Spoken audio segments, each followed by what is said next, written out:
Advertencia. Este vídeo ha sido realizado por un estudiante de traducción e interpretación con fines educativos y divulgativos.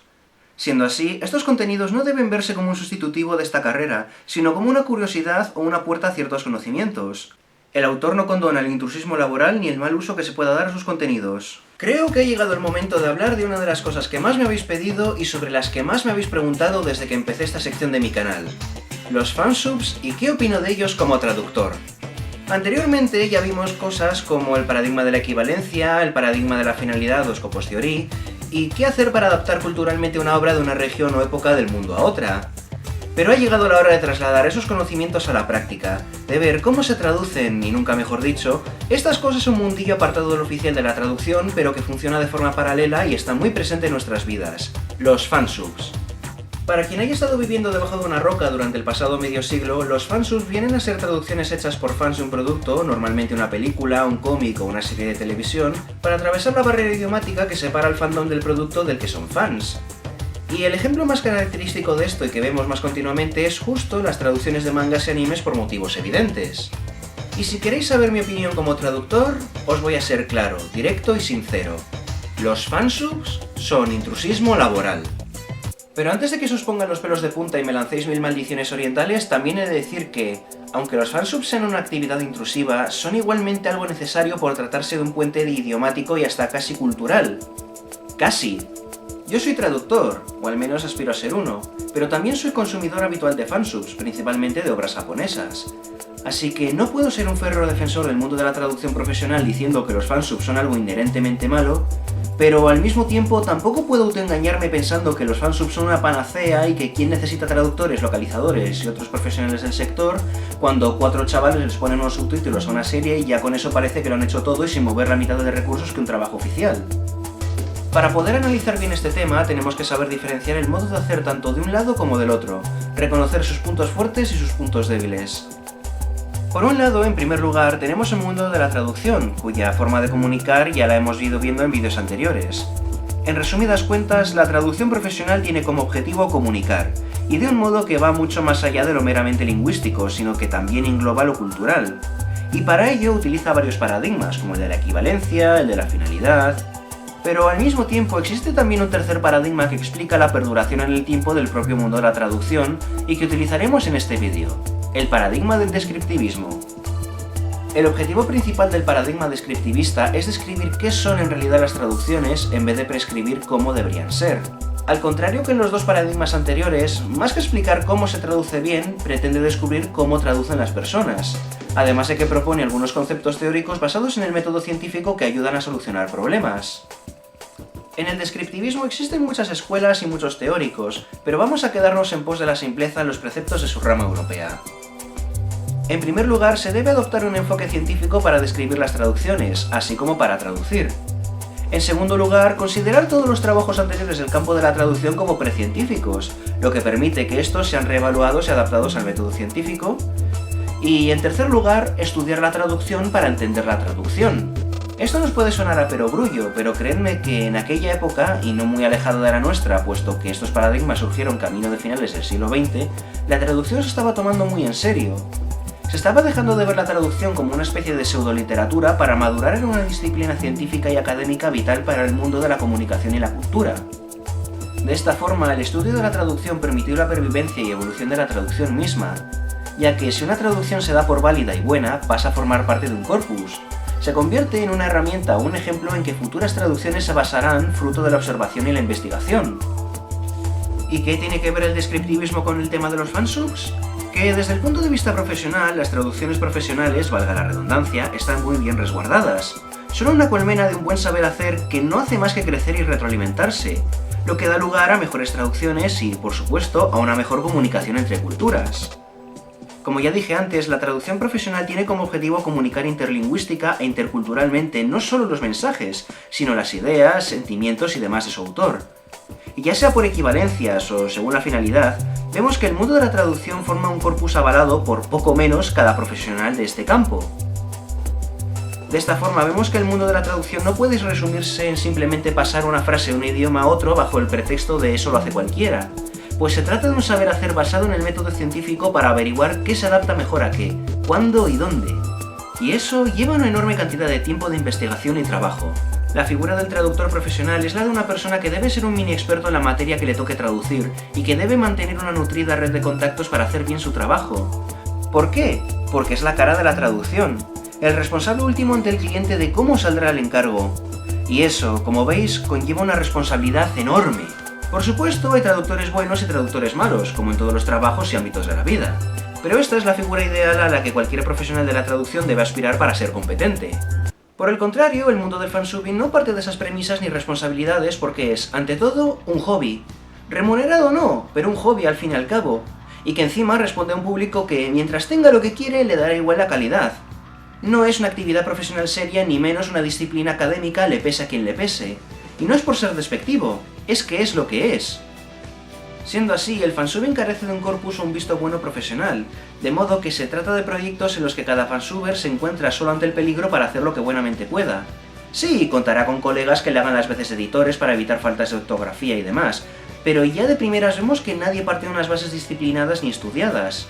Es decir, no solo no existen paradigmas que determinen buenos tipos de traducciones como la equivalencia o la finalidad, sino que se alejan de ellos. Por ese motivo, el puente que tienen los fansubs es uno meramente interlingüístico. Se traduce de forma somera un contenido de un idioma a otro para que un público entienda las palabras y para de contar.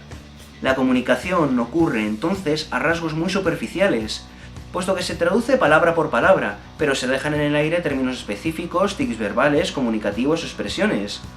De esta forma, aunque se tumbe una barrera comunicativa, las barreras culturales aún se mantienen y lastran la traducción porque pueden distraer a la audiencia. Y todo ello sin contar con herramientas y técnicas como los subtítulos llamativos, animaciones y demás, que son algo impensable en el mundo profesional. Siendo así, el mundo de los fansubs es un proceso más creativo que profesional, y que carece de cualquier responsabilidad seria ante un público que solo quiere entender lo que dicen los personajes de su serie favorita y para de contar. Estas son, a grandes rasgos, las diferencias principales entre la traducción profesional y los fansubs. Sin embargo, aún quedan un par de preguntas que hacer, y son: ¿cómo se originaron los fansubs? ¿Y por qué parecen una competencia de las traducciones profesionales? El mundo de los fansubs surgió bajo una doble necesidad: tender un puente comunicacional entre un idioma de origen y un idioma de destino, y extender y distribuir a todas las comunidades de fans materiales que no fueron licenciados o distribuidos fuera de las fronteras del país original. Los fansubs se iniciaron en los años 80 con el auge de la industria del anime, y sus métodos de producción eran excesivamente caros para la mala calidad con la que se hacían, pues el objetivo no era más que distribuir internacionalmente y a espaldas de cualquier medio oficial dichas obras para las comunidades de fans. Con la llegada de internet, este sector logró abaratar costes y llegar a cualquier sitio que se propusiera con una mejor calidad que antes, y más lejos que cualquier vía oficial, de modo que el paradigma del público general actualmente es consumir los fansubs y ya si eso, para los que tengan un capricho, comprar las versiones oficiales una vez se hayan traducido y distribuido oficialmente, y eso forma, como veis, un perfecto paralelismo con la piratería. Y es que hoy en día el mundo de los fansubs no responde tanto a una necesidad de entendimiento de un nicho de mercado, sino ya en adelantarse a las propias vías oficiales y de hacerles la competencia directamente por sus propios medios. Y ojo, yo ya dije que consumo fansubs, y hasta entiendo ambos lados de la polémica. Desde el punto de vista de las audiencias que consumen fansubs, las vías oficiales son excesivamente lentas comparadas con cualquier cosa que nos proporcione la inmediatez de internet. Y eso si las distribuidoras se dignan a lanzar fuera de las fronteras del país de origen o directamente a todas partes del mundo dichos productos. Mientras que, desde el punto de vista de los medios oficiales, no deja de ser un negocio, una inversión necesaria. La distribución se calcula minuciosamente con costes y estimaciones de beneficios, mientras que la traducción y la localización, para que se hagan bien, requieren un tiempo importante. Sin embargo, hemos llegado a un punto que se ha convertido en un círculo vicioso. Las compañías tardan en sacar internacionalmente algo, así que la gente se va a los fansubs como sustitutivo. Y como la gente sustituye con fansubs lo oficial, las compañías no ganan tanto como esperaban. Lo que hace que cada vez se distribuya menos, más lento, que se encarezcan los precios, y eso a su vez provoca que los fansubs se les adelanten y vuelta a empezar.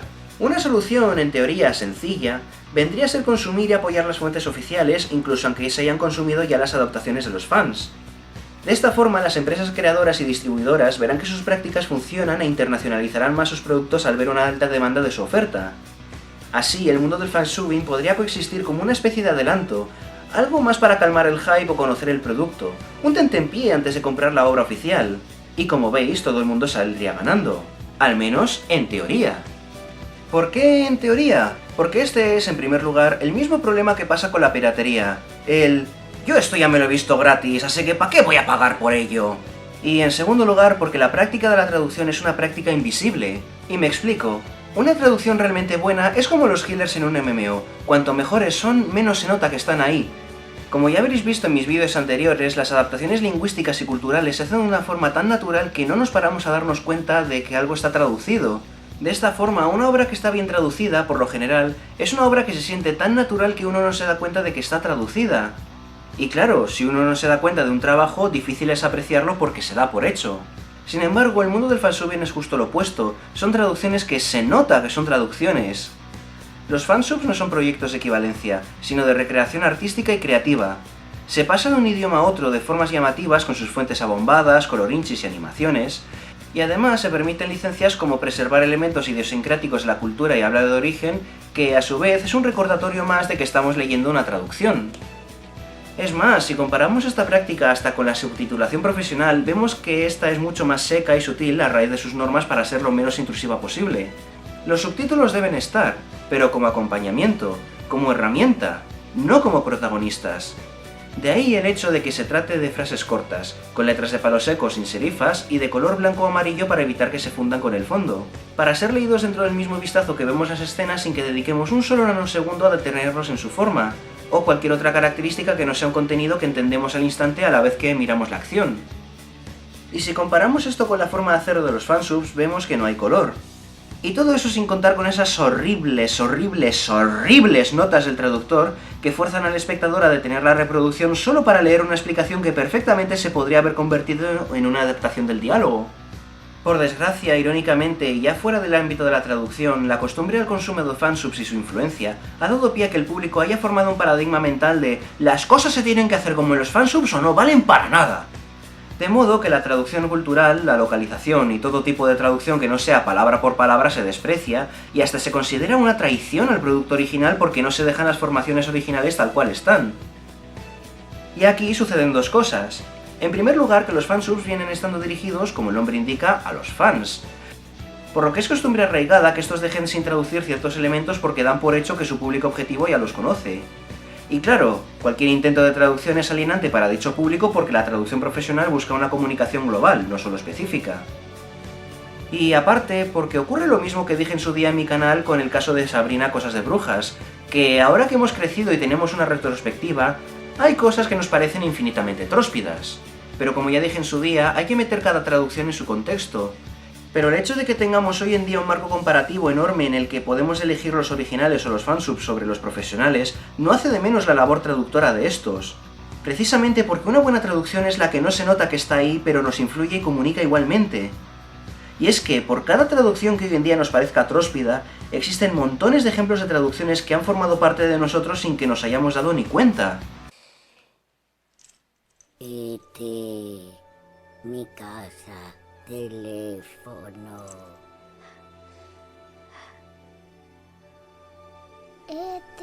Teléfono, mi casa. Teléfono, casa. Telefonear a casa. A ver, tú, ¿te parece invisible oírme decir el nombre? ¡Hijos! ¡Magníficos! Sayonara, baby. Ejemplos que, si hubieran estado en manos de un fansubber, se habrían convertido en simples cálculos entendibles y disfrutables para un mínimo sector de la audiencia como parte de un acuerdo tácito exclusivo del fandom de turno y que habría perdido su efectividad. Porque así funciona el mundo de la traducción profesional. Porque así se demuestra una vez más que saber idiomas no es todo lo que se requiere para traducir correctamente. Entonces, ¿en qué se queda al final todo esto? En que no existe una solución sencilla y totalmente asequible para ambas partes. Yo, tanto por ser traductor como consumidor de fansubs, no puedo abogar ni por la total apertura de lo primero ni por la destrucción de lo segundo. Las traducciones profesionales son caras y por lo general lentas, pero valen lo que cuestan, porque permiten tender un puente comunicativo e intercultural a todas partes donde llegue. Y los fansubs son rápidos y dan al público acostumbrado a ellos lo que buscan a pesar de su falta de profesionalidad y disciplina, solo porque se encargan de pasar de un idioma a otro. El mundo de la traducción profesional y el mundo del fansub son, desde mi punto de vista, totalmente incompatibles pese a que aparenten vivir de forma paralela. Y mismamente, un fansubber poco puede hacer contra un traductor profesional, de la misma forma que si un traductor profesional se dedicara a los fansubs, como mínimo levantaría unas cuantas cejas de lo sospechoso que es. Lo más parecido a una solución no radica en una guerra ni en una competencia entre dos cosas que existen en categorías muy distintas, sino en un cambio de mentalidad de la gente. La gente misma debe ser consciente de lo que entrañan tanto las traducciones profesionales como los fansubs, y deben entender que, si bien desde su punto de vista los fansubs son más cómodos y baratos, son un tipo de piratería que no solo afecta al mundo profesional, sino también al de la distribución, y que eso mismo origina que exista esa piratería en primer lugar. Por ese motivo, si se desea consumir un producto extranjero al que se tienen muchas ganas, lo ideal sería apoyar lo oficial para facilitar su distribución y, si eso, consumir las versiones de fans para quitarse uno el hype. Pero claro, eso viene a ser lo ideal, con énfasis en ideal. Porque hoy en día consumir un producto ha quedado relegado como un capricho estrafalario para quien se lo pueda permitir, y más teniendo en cuenta la opción gratuita que suponen los fansubs. Pero si existe una revelación entre fansubs y traducciones oficiales, esa es que los resultados positivos de uno son negativos para el otro. Y si hoy en día las distribuciones son lentas o caras, principalmente es porque se deben compensar las pérdidas causadas por el ¿para qué gastarnos el dinero en la traducción oficial cuando el fansub de fulanito nos lo da gratis? Yo por mi parte lo tengo muy claro. Seguiré consumiendo fansubs por ser precisamente algo rápido y sencillo que me quite el mono de ver algo sin tener que esperar. Pero al mismo tiempo seguiré apoyando a la industria en lo que buenamente pueda, porque así no solo se facilita su distribución y se compensan los esfuerzos de los creadores de dicha obra, sino que se permitirá un mayor aperturismo general a otras distribuidoras, porque verán que ese método funciona. Y si eso puede sonar idealista o un sueño utópico, tal vez lo sea o tal vez no. Lo único que sé es que es lo mejor que puedo hacer, tanto como futuro traductor como actual consumidor.